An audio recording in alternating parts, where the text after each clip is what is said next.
Ito naman yung ating 3 kilowatt 24 volts na solar inverter. Snady user tayo eh. Ayan. So napakaganda nito guys. Yung load nito is sinubukan ko na sa 1 horsepower na water pump kasi probinsya tayo eh. Di pa abot ng commercial water district. Kaya nag water pump kami ng 1 horsepower nito. Tsaka kaya rin ito ang 0.5. Huwag lang natin pagsabayin kasi may kabigatan na rin. 24 volts lang tayo. Yan.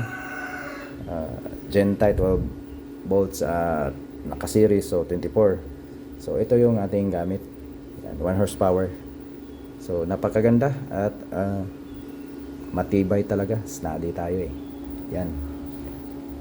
Matagal na rin to, 2 years na rin to. Nauna lang yung sa akin, magpo 4 years na yun.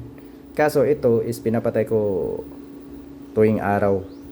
Sa gabi hindi ko pinapatay ito sa gabi.